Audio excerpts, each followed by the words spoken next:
Hello friends, welcome back to Shane and me. Third chapter of Malgudi Days. The doctor's word. People came to him when the patient was on his last legs. Dr. Raman often burst out, "Why couldn't you have come a day earlier?" The reason was obvious. Visiting fee 25 rupees and more than that. People liked to shirk the fact that the time had come to call him Dr. Raman. For them, there was something ominous in the very association. As a result, when the big man came on the scene, it was always a quick decision, one way or another. There was no scope or time for any kind of wavering or whitewashing. Long years of practice of this kind had bred in the doctor a certain curt truthfulness. For that very reason, his opinion was valued. He was not a mere doctor expressing an opinion, but a judge pronouncing a verdict. The patient's life hung on his words. This never unduly worried Dr. Raman. He never believed that agreeable words ever saved lives. He did not think it was any of his business to provide comforting lies when, as a matter of course, nature would tell them the truth in a few hours. However, when he glimpsed the faintest sign of hope, he rolled up his sleeve and stepped into the arena. It might be hours or days, but he never withdrew till he wrested the prize from Yama's hands. Today, standing over a bed, the doctor felt that he himself needed someone to tell him soothing lies. He mopped his brow with his kerchief and sat down in the chair beside the bed. On the bed lay his dearest friend in the world, Gopal. They had known each other for 40 years now, starting with their kindergarten days. They could not, of course, meet as much as they wanted, each being wrapped in his own family and profession. Occasionally, on a Sunday, Gopal would walk into the consulting room and wait patiently in a corner till the doctor was free. And then they would dine together, see a picture, and talk of each other's life and activities. It was a classic friendship which endured untouched by changing times, circumstances, and activities. In his busy round of work, Dr. Raman had not noticed that Gopal had not called in for over 3 months now. He only remembered it when he saw Gopal's son sitting on a bench in the consulting hall one crowded morning. Dr. Raman could not talk to him for over an hour. When he got up and was about to pass on to the operating room, he called up the young man and asked, "What brings you here, sir?" The youth was nervous and shy. "Mother sent me here." "What can I do for you?" "Father is ill." It was an operation day and he was not free till 3 in the afternoon. He rushed off straight from the clinic to his friend's house in Lawley Extension. Gopal lay in bed as if in sleep. The doctor stood over him and asked Gopal's wife, "How long has he been in bed?" "A month and a half, doctor." "Who is attending him?" "A doctor in the next street. He comes down once in 3 days and gives him medicine." "What is his name?" He had never heard of him. "Someone I don't know, but I wish he had had the goodness to tell me about it." Why couldn't you have sent me word earlier?"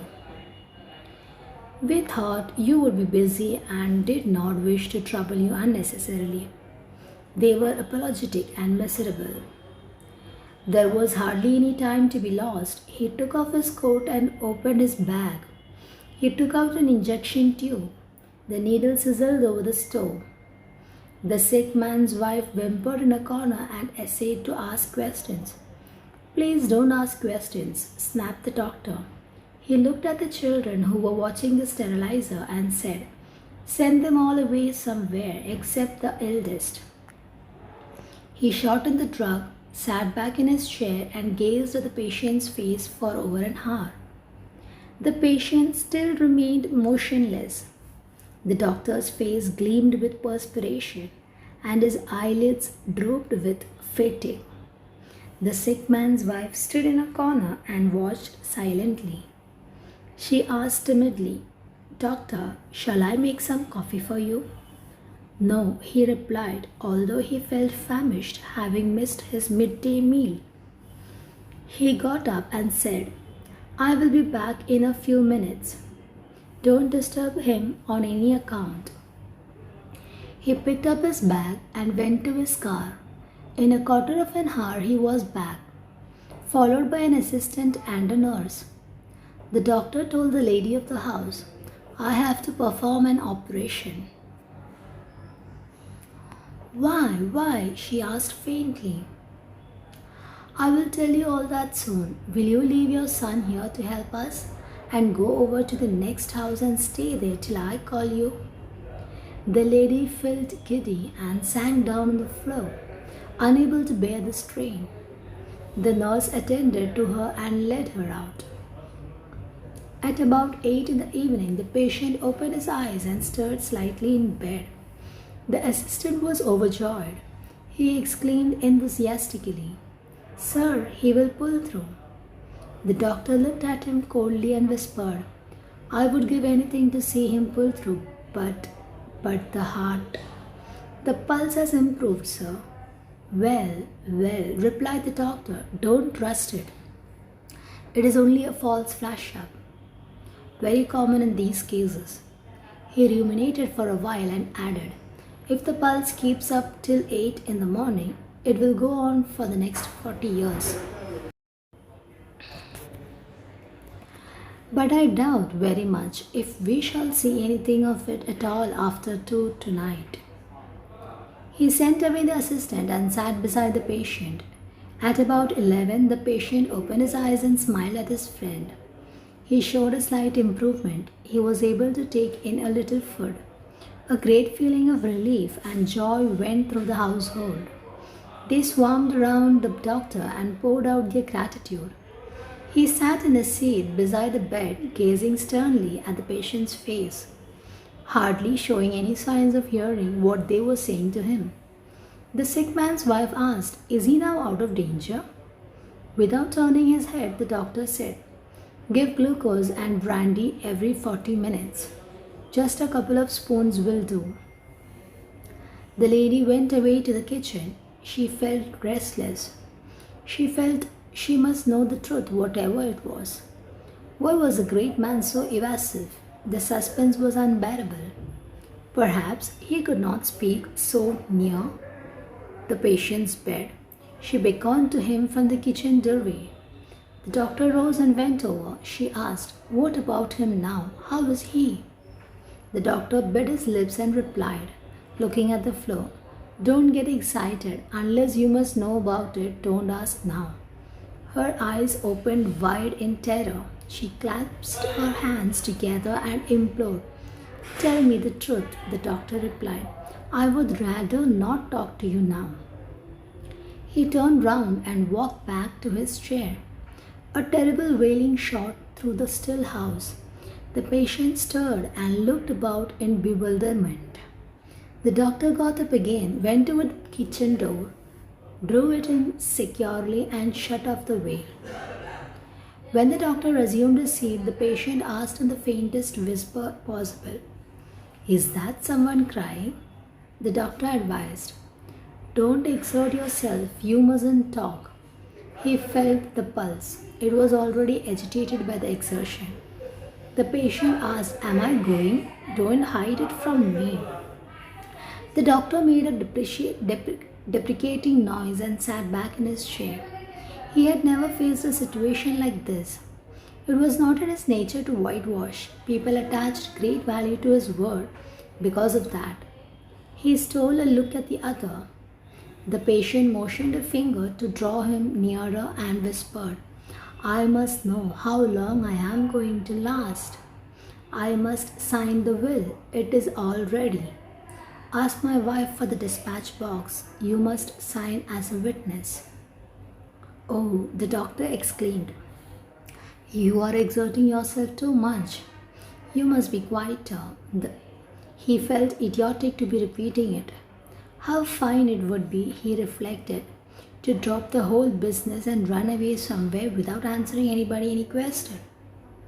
The patient clutched the doctor's wrist with his weak fingers and said, Ramu, it is my good fortune that you are here at this moment.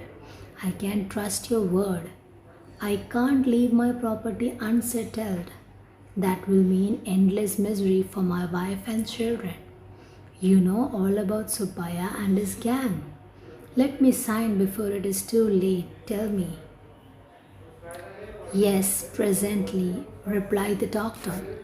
He walked off to his car, sat in the back seat and reflected. He looked at his watch, midnight. If the will was to be signed, it must be done within the next 2 hours or never. He could not be responsible for a mess there. He knew the family affairs too well and about those wolves, Subbaya and his gang. But what could he do? If he asked him to sign the will, it would virtually mean a death sentence and destroy the 1,000th path of a chance that the patient had at survival. He got down from the car and went in. He resumed his seat in the chair. The patient was staring at him appealingly. The doctor said to himself, If my word can save his life, he shall not die. The will be damned. He called Gopal, listen. This was the first time he was going to do a piece of acting before a patient, simulate a feeling and conceal his judgment. He stopped over the patient and said with deliberate emphasis, Don't worry about the will now. You are going to live. Your heart is absolutely sound. A new glow suffused the patient's face as he heard it. He asked in a tone of relief, Do you say so? If it comes from your lips, it must be true. The doctor said, Quite right. You are improving every second. Sleep in peace. You must not exert yourself on your account or any account. You must sleep very soundly. I will see you in the morning. The patient looked at him gratefully for a moment and then closed his eyes. The doctor picked up his bag and went out, shutting the door softly behind him. On his way home, he stopped for a moment at his hospital, called out his assistant and said, That Lawley extension case. You might expect the collapse any second now. Go there with a tube in hand and give it in case the struggle is too hard at the end. Hurry up. Next morning, he was back at Lawley extension at 10. From his car, he made a dash for the sick bed. The patient was awake and looked very well. The assistant reported satisfactory pulse. The doctor put his tube to his heart, listened for a while and told the sick man's wife, Don't look so unhappy, lady. Your husband will live to be 90. When they were going back to the hospital, the assistant sitting beside him in the car asked, Is he going to live, sir? I will bet on it. He will live to be 90. He has turned the corner. How he has survived this attack will be a puzzle to me all my life, replied the doctor. Thank you. Anyone newly watching my video, do subscribe.